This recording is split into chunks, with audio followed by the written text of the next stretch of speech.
നമസ്കാരം. 1999 പാകിസ്ഥാനുമായുള്ള യുദ്ധത്തിൽ ഇസ്രായേൽ നൽകിയ സഹായത്തിനായുള്ള ആനുകൂല്യം തിരിച്ച് നൽകുന്നതിനുള്ള മാർഗമെന്ന നിലയിൽ ഗാസയിലെ യുദ്ധത്തിനായി ഇന്ത്യ ഇസ്രായേലിന് ആയുധങ്ങൾ വിതരണം ചെയ്യുന്നതായി മുൻ ഇസ്രായേൽ അംബാസഡർ പറഞ്ഞു. 2014 മുതൽ 2018 വരെ ഇന്ത്യയിൽ ഇസ്രായേൽ അംബാസഡറായി സേവനമനുഷ്ഠിച്ച ഡാനിയൽ കാർമൺ പ്രമുഖ ഇസ്രായേലി പ്രസിദ്ധീകരണമായ യെനെറ്റ് ന്യൂസിന് നൽകിയ അഭിമുഖത്തിലാണ് ഇക്കാര്യം പറഞ്ഞത്.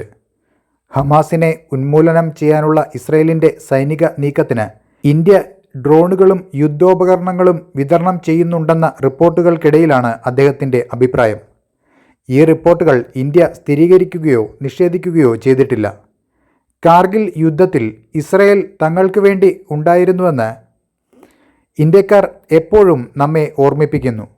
അവർക്കൊപ്പം നിൽക്കുകയും അവർക്ക് ആയുധങ്ങൾ നൽകുകയും ചെയ്ത ചുരുക്കം ചില രാജ്യങ്ങളിലൊന്നാണ് ഇസ്രായേൽ എന്നും കാർമോൺ പറഞ്ഞു.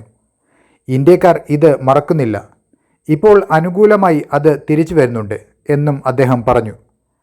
1999 മെയ് മുതൽ ജൂലൈ വരെ ജമ്മുകാശ്മീരിലെ കാർഗിൽ മേഖലയിൽ ഇന്ത്യയും പാകിസ്ഥാനും തമ്മിൽ നടന്ന ഹ്രസ്വമായ ഉയർന്ന ഉയരത്തിലുള്ള യുദ്ധത്തെ പരാമർശിച്ചുകൊണ്ടാണ് കാർമൺ പറഞ്ഞത്.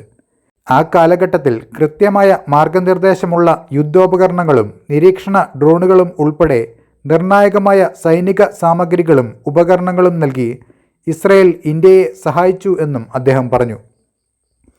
കഴിഞ്ഞ മെയ് മാസത്തിൽ ഇന്ത്യയിൽ നിന്ന് ഇസ്രായേലിലേക്ക് ആയുധങ്ങളുമായി വരുന്ന കപ്പലുകളെ അവരുടെ തുറമുഖങ്ങളിൽ ഡോക്ക് ചെയ്യാൻ സ്പെയിൻ വിസമ്മതിച്ചിരുന്നു. അത് വലിയ വാർത്തയായിരുന്നു. അന്നാണ് ലോകം മുഴുവൻ ഇന്ത്യ ഇസ്രായേലിന് ആയുധങ്ങൾ നൽകുന്നുണ്ടെന്ന സത്യം തിരിച്ചറിഞ്ഞത്. ഹൈദരാബാദിൽ നിർമ്മിച്ച അത്യാധുനിക ഹെർമിസ് 900 ഡ്രോണുകൾ ഇന്ത്യ ഇസ്രായേലിന് നൽകിയിരുന്നു. ഇന്ത്യൻ സൈന്യത്തിന് വിതരണം ചെയ്യുന്നതിനായി ഇസ്രായേൽ സൈന്യം ആദ്യം സജ്ജമാക്കിയ കേന്ദ്രത്തിലാണ് ഡ്രോണുകൾ നിർമ്മിച്ചത്. എന്നാൽ ഇസ്രായേലിൻ്റെ സ്വന്തം സാധനങ്ങൾ കുറഞ്ഞതിനെ തുടർന്ന് 20 ഡ്രോണുകൾ ഇസ്രായേൽ പ്രതിരോധ സേനയ്ക്ക് ഉപയോഗിക്കാൻ നൽകിയതായി റിപ്പോർട്ടുകൾ പറയുന്നു.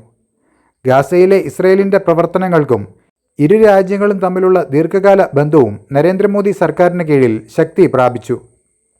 അങ്ങനെ ഇന്ത്യയും ഇസ്രായേലും തമ്മിലുള്ള ബന്ധം ദീർഘകാലമായി തുടരുകയാണ്. പരസ്പരം വിശ്വസിക്കാവുന്ന രണ്ട് രാജ്യങ്ങളാണ് ഇന്ത്യയും ഇസ്രായേലുമെന്ന് വീണ്ടും തെളിയിച്ചിരിക്കുകയാണ്. നിങ്ങളുടെ അഭിപ്രായത്തിൽ ഇന്ത്യ ഇസ്രായേലിന് ആയുധങ്ങൾ നൽകി സഹായിക്കുന്നതിൽ തെറ്റുണ്ടോ? അപ്പോൾ മറ്റൊരു വാർത്തയുമായി വീണ്ടും കാണാം. നന്ദി.